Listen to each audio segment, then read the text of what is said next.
March 6, 1962. A quiet Brooklyn ceremony. A young woman named Victoria DiGiorgio looks into the eyes of the man who would go on to unleash a storm across New York's criminal underworld. She says, "I do." That man, of course, is John Gotti, the future boss of the Gambino crime family, a name that would dominate tabloids, FBI files, and living rooms for decades. But while the world obsessed over him, the person who spent 4 decades tied to his rise and fall drifted into silence. Almost forgotten, Netflix's Get Gotti reconstructs the FBI's hunt for the Teflon Don. But the woman who lived beside him remains a ghost in the narrative. Today, we pull her back into focus. This is the hidden story of Victoria DiGiorgio, the woman who survived the legend, the violence, the grief, and the aftermath of marrying America's most notorious mob boss. To understand Victoria, you have to go back long before she became a Gotti. She was born on December 5, 1942 in New York City into a family stitched together by Italian and Russian immigrant roots. Her parents were factory workers, long hours, modest pay, and little glamour. But inside that small, humble world, a few philosophies were sacred. Don't betray your family, don't break your word, don't embarrass your own. Her home life fractured early. Her parents divorced when she was just 2. That kind of split often changes how a child sees marriage, but in Victoria's case, it created the opposite. She became someone who held on to commitment with both hands. She went through local Brooklyn schools, graduated high school, and lived far from the louder parts of New York life. No college, no thrill-chasing teenage rebellion. There's an unconfirmed FBI note about a possible early marriage before John, something she never publicly clarified, true or not. It only deepens the mystery around her early adulthood. One thing is certain. She grew up in quiet hardship, not knowing her life was about to collide with chaos. By the time their paths crossed, John Gotti was already drifting toward criminal gravity. One of 13 children, raised in poverty, drawn early into street gangs, arrested before adulthood. Where he was fire, Victoria was the calm. Where he courted danger, she preferred stability.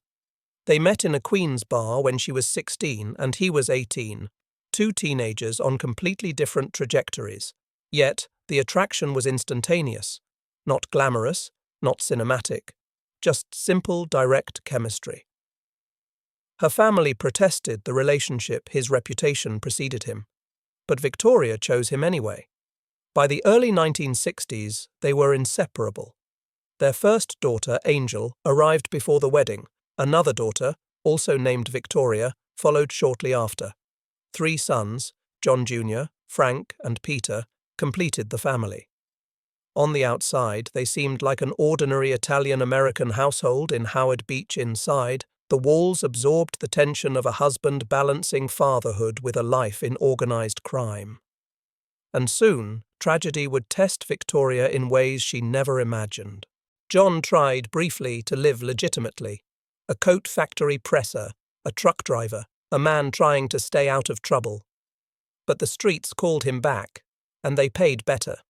By the late 70s, he had risen through the Gambino ranks, becoming a made member and a heavy earner under underboss Aniello Della Croce. Victoria made a deliberate choice to stay removed from it all. No bragging, no flaunting wealth, no mafia glam. She protected the children by creating a world where their father was always away on business. She shielded them from headlines and whispered conversations. She held the family together in the stretches where John served jail time. This lifestyle wasn't luxurious. It was exhausting. And then, in 1980, everything shattered. On March 18, 1980, 12-year-old Frank Gotti was celebrating making a local sports team. Borrowing a friend's minibike, he rode around the block, the kind of innocent childhood thrill that lasts only minutes. At the same moment, neighbor John Favara was driving home from work. In a split second, Frank rode into the path of Favara's car. The collision killed him. It was ruled an accident. Legally, Favara wasn't at fault. Emotionally, nothing could soften the blow. Victoria broke. In a way only grieving mothers understand, she collapsed into severe depression. There are accounts of her attempting self-harm. The loss consumed her. She was inconsolable, and the neighborhood shifted from mourning to fear. In the weeks following Frank's funeral, Favara reportedly received threats. His car was vandalized. The word murderer appeared spray-painted on it. Friends urged him to leave the area. He planned to, just not fast enough. On July 28, 1980, he was abducted near his workplace by unknown men and vanished permanently. His body has never been found. Rumors in the underworld offer grisly possibilities: beating, dismemberment, acid, concrete barrels, but nothing has ever been confirmed. The FBI questioned the Gotti family upon their return from vacation. Victoria's reported response was cold, direct, and honest. "I'm not sorry if something happened to him."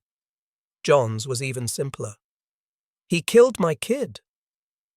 The case remains one of the most notorious unresolved disappearances in New York mob history. After Frank's death, the Gotti home changed permanently. Victoria became more protective, more introverted. A mother raising 5 children under constant surveillance, press attention, and mob drama. Although she never approved of the mafia, she never cooperated with law enforcement. She didn't attend John's high-profile trials, nor did she visit him during his final prison stretch after 1992. Yet she fiercely supported her children. When her son John Jr. faced his own trials decades later, she was there every day, stepping into the public eye for the first and only time. Defending her son with unwavering resolve, Victoria had always lived in the background. But when her family needed her, she stepped forward. Angel Gotti, the eldest daughter, more private than her sister but outspoken online. A small business owner and mother of 1, named after her late brother Frank. Victoria Gotti, the daughter, the family's public face. An author, columnist, TV personality, and producer of the documentary My Father's Daughter, married and divorced from mobster Carmine Agnello, mother of 3 sons. John A. Jr. Gotti. The heir to the throne he never quite fit made member of the Gambino family, later acting boss, and eventually a man who publicly distanced himself from organized crime after years of trials and mistrials. Now an author and investor. Frank gone, but never forgotten. The emotional core of Victoria's life. Peter Gotti, the youngest, the quietest of the 5, far removed from the spotlight. While John's legend grew in tabloids, Victoria's life stayed intensely ordinary. She read, she cooked, she watched television, she shopped. She travelled occasionally when John was free. She didn't chase status or fame. She wanted safety, family, and privacy. The 3 things the mob world always threatens and rarely gives. In 1992, John Gotti was convicted and sentenced to life in prison. In 1998, cancer struck. By 2002, he was gone. Victoria remained legally married to him for 40 years. After his death, she faced a wave of government seizures targeting assets connected to the Gambino empire. Some properties were seized, others weren't, but the legal battles chipped away at whatever was left of the mob mythology surrounding hidden riches. Contrary to legend, she didn't walk away with tens of millions. Most sources estimate her net worth today at around $2 million. As of the latest credible information, Victoria DiGiorgio is still alive, now in her early 80s. Her exact location is private. She avoids public appearances. She has no social media. Her daughter only shares older photographs of her, never new ones.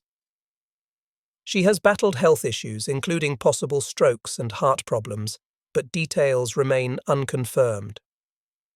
Today, she is believed to live quietly, surrounded by children and grandchildren, finally free from the attention that once followed her family everywhere. She has outlived the empire, the headlines, the trials, the funerals, and even the myth of the mob wife. John Gotti built his reputation through power, fear, and spectacle. Victoria DiGiorgio lived her life the opposite way, quietly, privately, and with a kind of endurance that never made the newspapers, she didn't rule neighborhoods. She didn't order hits. She wasn't part of the game. She was simply the one person who stayed through the chaos, through the grief, through the decades. If John Gotti was the man who shook New York, Victoria DiGiorgio was the woman who kept one home standing while the world crumbled around it, and that may be the most remarkable part of the entire Gotti story.